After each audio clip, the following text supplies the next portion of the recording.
Welcome back for episode 2 of my small business journey. Again, for anyone new here, my name is Gabrielle, and my small business is Melrose Haven.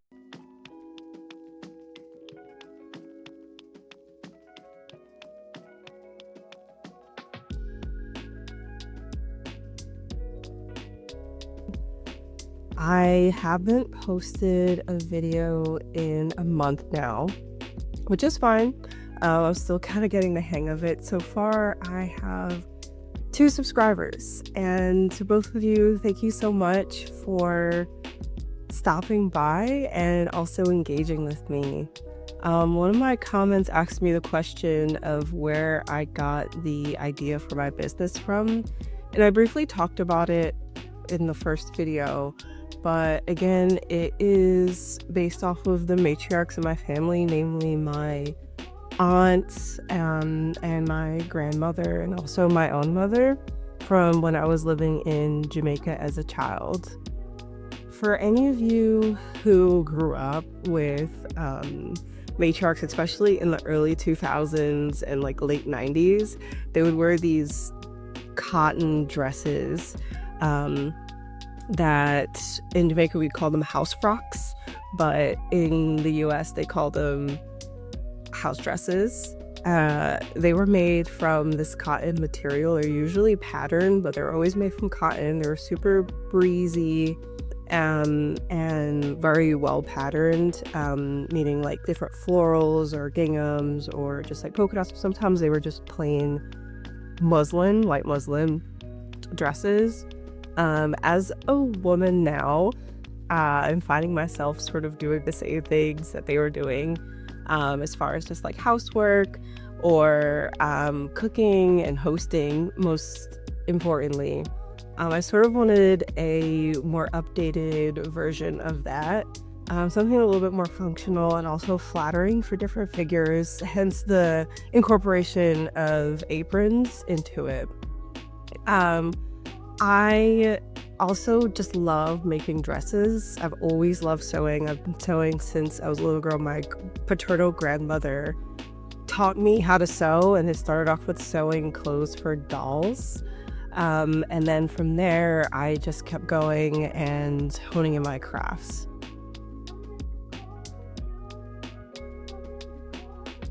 In other news, I have finally signed up for my very first vendor market, and I am so excited to finally get the chance to do that. For this whole week, I have been preparing like a mad woman, trying to just make sure I have enough stock, make sure that I have set dressings as well. So I went to Goodwill and I found a few things that would be great for my vendor booth table that I feel would match not only my aesthetic but also the spring into summertime. So I'll be able to use that for 2 seasons, which is exactly what this initial collection is for. So far I have 2 very different colors. 2 of the main ones. One is the Cynthia Blue shade, which is what I've shown before, and then also the Rosy Pink, which is another color and pattern that I've shown. I've also introduced I'm calling it the Lily Eyelet, and that one is gonna be more so for accessories, which matches well with both the pink and the blue if you don't want an overload of blue or an overload of pink. That is what the eyelet comes in for. I'm going to be showing you guys everything that I've done so far in order to prepare. I've been sewing and I've been making tags with my thermal printer. I even got a little tag gun. Actually have that right here.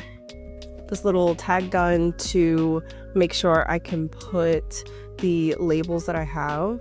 This is the logo that I've come up with. I thought the font was really fun and matches exactly the sort of feel and aesthetic that I am going for. And then on the back, it says that it's 100% handmade, which is true. I hand make every single thing that I do, and I also make the patterns for every single thing that I do. So for this episode, I'm going to be showing you how I prepared all this week to get ready for my first vendor market booth that I'm going to be involved in coming up this Saturday, which is in 2 days. So wish me luck, and come along with me for how I prepared, and then we're going to show the actual vendor market and how it all goes down.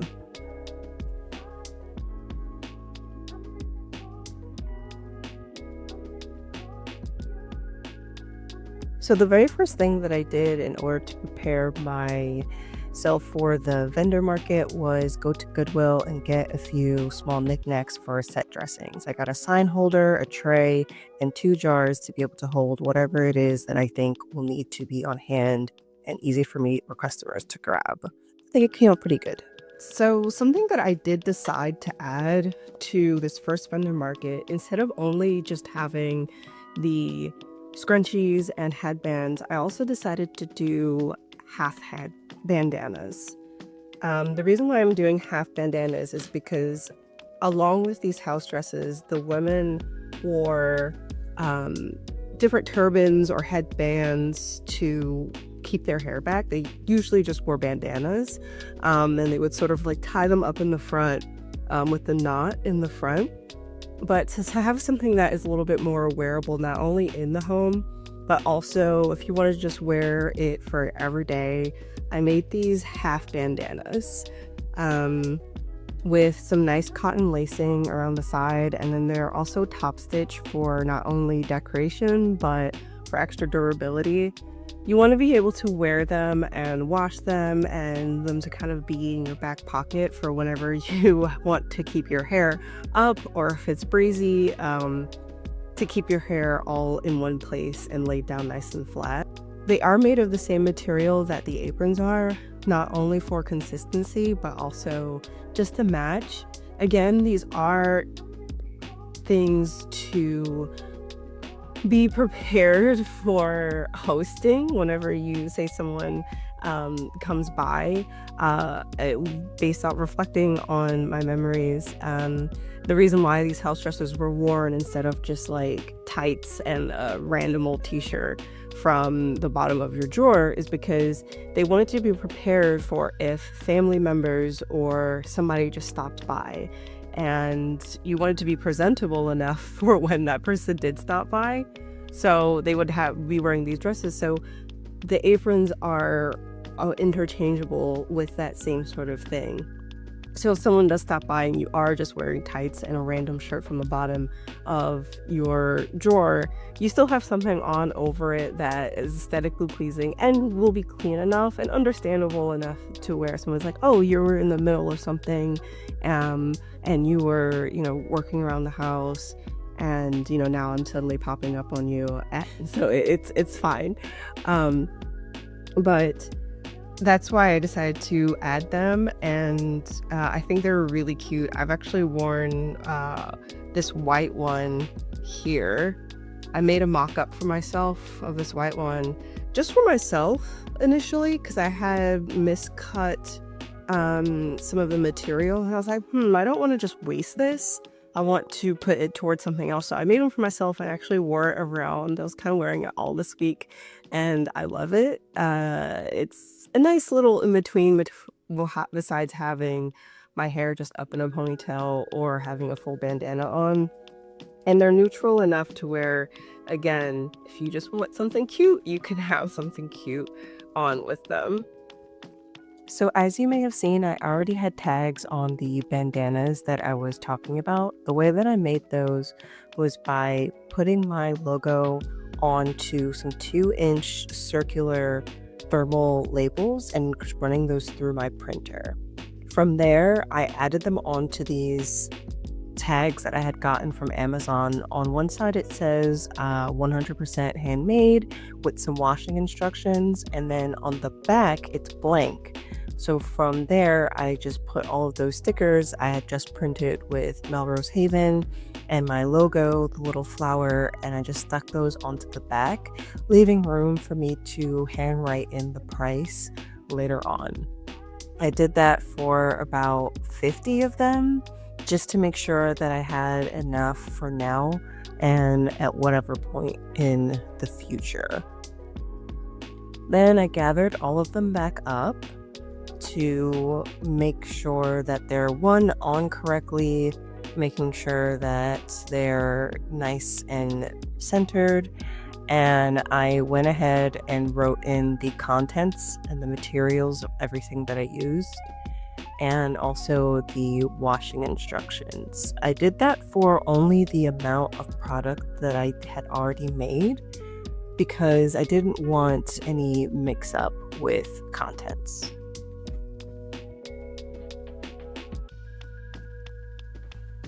So while I was searching for vendor markets, this is a little background on how I found this vendor market, and everything. Considering that I am doing this all from scratch with absolutely no experience, I want to share as much of this beginning journey as possible. So I created an Instagram page specifically for my business to keep it separate from my own personal page. And also, you know how Instagram is. Once your feed gets to a certain level of you looking at different things, it's like all the algorithm will ever show you. So I started this new page and I only was looking at one other small artist and two different vendor markets that were all around my city. And so I saw one and it popped up for really close to me within a reasonable enough time for me to prepare. There was actually one last week with the same organizer, but I knew that I wasn't going to have enough product ready, made, prepared, and all that jazz for it. And I didn't want to stress myself out too much with that. So I decided to stress myself out with this one. This is still pretty short notice, but I feel far more prepared because like I stated before, I already had some inventory in the bag of things that I had made a few months ago.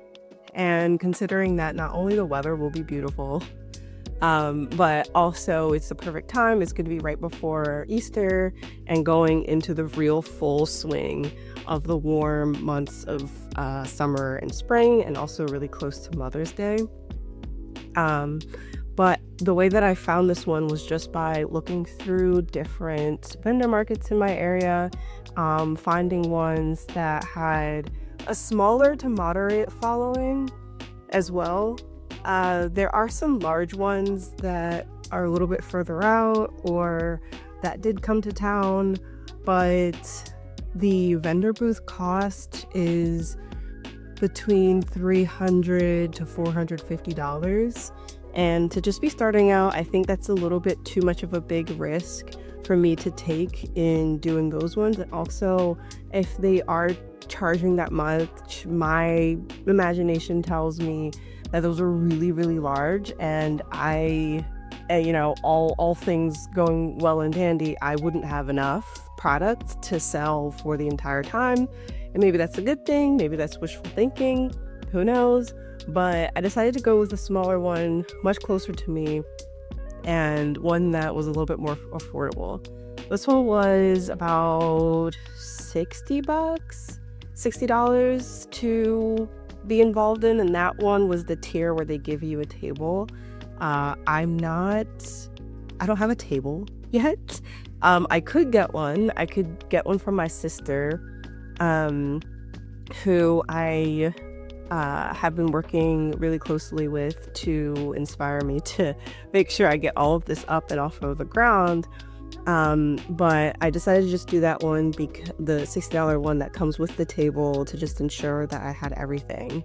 There's a few more items that I need to get. Like I need to get a wagon to be able to carry up all the boxes of my decorations and things in one piece without having to hoof it up and down some steps, or an elevator, or however it is that I need to get to the actual venue.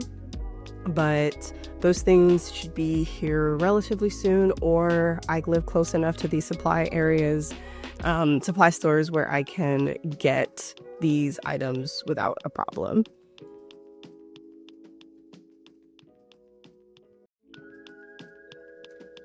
What really made me want to do this now, and what inspired me so much to get this up and running now is a trip that I recently took to New York. I went to the Black Girl Art Show, and it was amazing.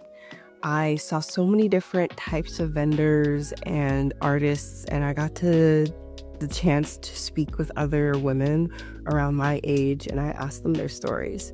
I asked them how they got started, what inspired them, and if they did it full time or if they ever wanted to. And I really met some amazing people there. And, on the few-hour drive back home, I realized, man, I really need to do this. Like, I could have had a table here. I could have been at this event and doing all these things. And once I started saying that to myself, I realized I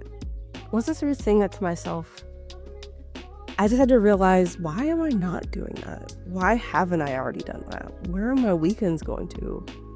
What am I planning on doing with Melrose Haven, if not now?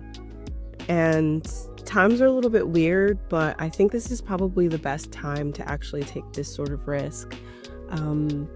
Especially because I'm so passionate about it, and there's no way that's not gonna work, right? There's no way that this isn't gonna be amazing. And even if it's not this one, it's probably the next one, or online, or my network of people that I do know. There's so many different avenues that I have to make this work that I had realized in that moment on my way back from the art show that I wasn't taking advantage of, and that I wasn't pushing myself in the way that I knew I was capable of.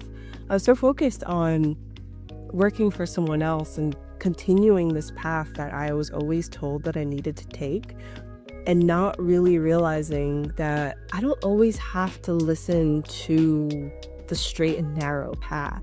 I don't have to always be the one who is listening to what everyone else has to say about what I should do with my own life, because at the end of the day, I know what it is that I want to do. And I'm really proud about what I've been able to accomplish in the past 4 days.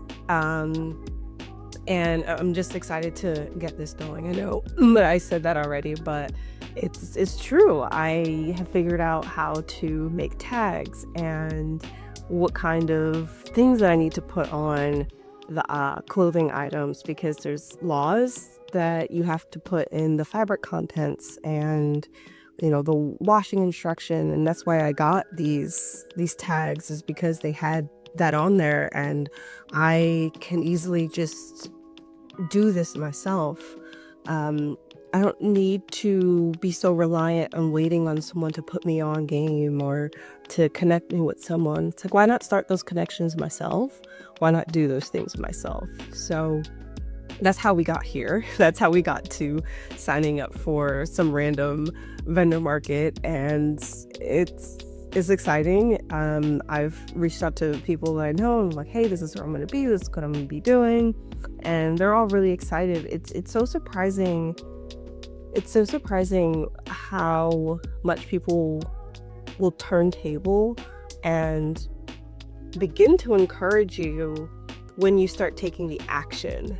And that's been really enlightening, is that I don't think that when they were telling me you should just stay in our office and you should just do these things, that they weren't telling me that I was incapable. They just weren't seeing the action towards what it is that I wanted. And so they were trying to protect me in a way.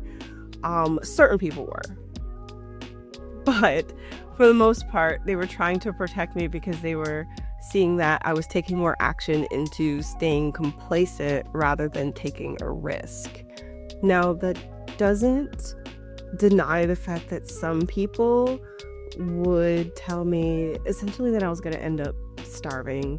But after a while, those sort of comments don't really affect you anymore. Because once you start taking action towards it, it feels so much more plausible and so much more realistic that you can and that you are capable of doing something. And I think that's what I'm most excited about, is not the money or all those things. It's finding out that I'm capable and that I'm ready. I feel ready. I've never felt more ready in my life to do this. I'm at a stage where what I'm sewing, aprons and headwear, is very relevant to my life.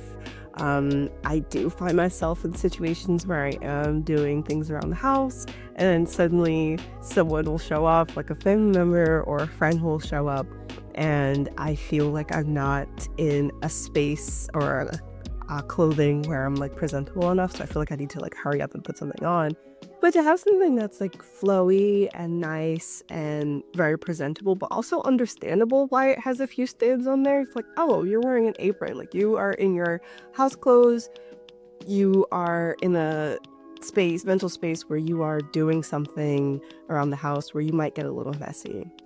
And the wonderful thing about having these items be 100% cotton is, again, that they're super washable. They're very forgiving when it comes to stains. I've literally gotten Jamaican curry on some of my aprons. Like I've really messed it up. Or like Dutch chocolate cake mix. I was making a cake a while ago that had like that dark red brown Dutch cocoa powder in there, and I got it all over my apron and it washed out. I put some OxyClean on there and it was gone. So that's the wonderful thing about making sure that these are cotton. So I got in at 4 p.m. because that's when us vendors were allowed to start setting up our booths. The event was from 5 to 9. I got wooden pegboards to hold up the scrunchies and headbands, a slap board to put my company name, and also some body-shaped hangers to show the silhouette of all of the aprons, with the bandanas laid down in the porcelain dish that I got from Goodwill. So far, it is looking pretty good, but there might be some adjustments. In the end, I ended up going with this setup. I embroidered price tags for the headbands and scrunchies. The aprons had price tags on them.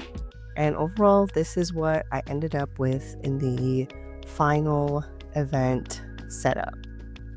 So won't you join me next time where I talk all about how the event went? Thank you, and I'll see you next time.